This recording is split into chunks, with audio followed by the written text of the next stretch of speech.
Salut les devs, dans cette vidéo je vais vous montrer comment activer les inlay hints, ces petites indications que vous voyez juste à côté de mon code, ici et là, qui permettent finalement d'avoir une meilleure lisibilité de son code et d'avoir une meilleure compréhension. Tout ça sur VS Code pour JavaScript et TypeScript. Ces inlay hints finalement vont nous permettre de nous avoir des indications par rapport à notre code. On pourrait les avoir pour les variables, vous voyez ici pour ma variable, il m'affiche finalement que c'est une chaîne de caractères.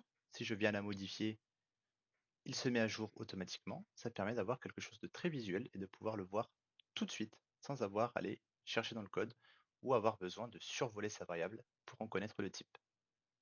De la même façon, pour les fonctions, si on prend le cas d'une fonction sum qui prend en paramètres a et b et qui me retourne a plus b, vous le voyez, par défaut, il me donne les indications que a est de type any, que b est de type any et que la valeur de retour de ma fonction est de type any.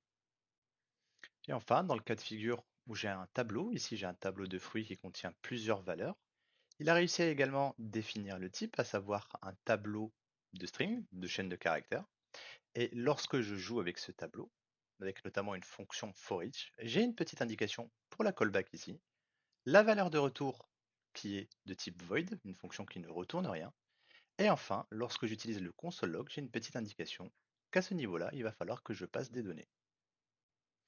Pour pouvoir définir les comportements, il va falloir qu'on accède à notre fichier settings.json qui est disponible dans notre application, donc VS Code. Pour ce faire, si vous êtes sur Mac, il va falloir faire un Command Shift P. Si vous êtes sur Windows, il va falloir faire un Ctrl Shift P. Lorsque vous aurez saisi cette commande, vous aurez accès à un petit menu tel que celui-ci, dans lequel vous venez taper Settings. Le fichier qui nous intéresse particulièrement est le fichier Open User Settings en JSON. À l'intérieur de ce fichier, vous allez retrouver toutes les informations de configuration de votre VS Code, mais également de vos extensions. Je vous invite à vous rendre tout en bas et on va commencer par la première partie qui va être finalement comment afficher les hints pour les variables. Pour ce faire, on va utiliser une petite ligne, on va rajouter tout simplement une petite ligne tout à la fin. N'oubliez pas de rajouter une virgule à la ligne qui est juste au-dessus, c'est du JSON. C'est des lignes qui sont différentes. Donc cette ligne-là, JavaScript inlay its variable type, et on l'active .enabled. Je sauvegarde simplement cette ligne, je retourne dans mon fichier script, et vous voyez, j'ai tout de suite l'affichage. L'avantage en utilisant cette méthode, c'est que tout de suite, également pour une fonction fléchée, on retrouve automatiquement les valeurs qui sont définies juste après. Si vous souhaitez en plus afficher les valeurs de retour de vos fonctions, vous pouvez rajouter une nouvelle ligne. Encore une fois, n'oubliez pas de rajouter la virgule. javascript.inlineHints function like return types enabled. Donc là, c'est les valeurs de retour qu'on souhaite afficher. On n'oublie pas de sauvegarder. Et à ce niveau-là, on retrouve tout de suite la valeur de retour qui est affichée. Si vous souhaitez avoir des indications sur les paramètres lorsque vous appelez une fonction, à nouveau, on rajoute une nouvelle ligne. Cette fois-ci, javascript.inlineHints parameter names enabled. Attention, cette fois-ci, ce n'est pas true, mais c'est une valeur de all.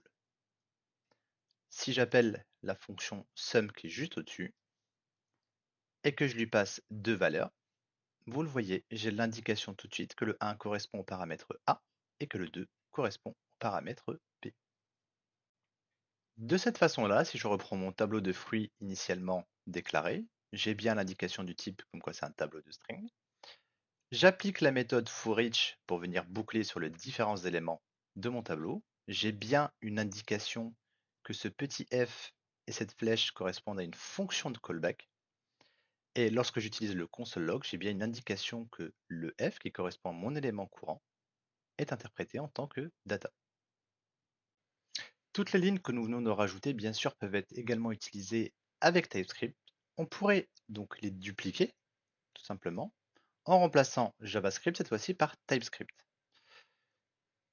Je sauvegarde, j'ai modifié l'extension de mon fichier en .ts, donc pour un fichier TypeScript. Et cette fois-ci, on a accès donc au typage qui vous le verrez, sera rapidement évolutif. Donc si je type mon A en étant un type number et mon B en étant un type number, automatiquement nous voyons que ça évolue et automatiquement nous voyons également que la fonction déduit que la valeur de retour soit également un type number. Voilà, les inline hints n'ont absolument plus aucun secret pour vous. N'hésitez pas à vous en servir, ça va améliorer votre lisibilité et surtout votre compréhension de votre code, ce qui est absolument essentiel. N'hésitez pas à les tester et à les personnaliser en fonction de vos besoins et de vos envies. Si vous me découvrez, moi je suis Ayoub, donc je suis développeur et formateur. N'hésitez pas à laisser un petit j'aime, ça fait toujours plaisir. Et on se retrouve pour la prochaine.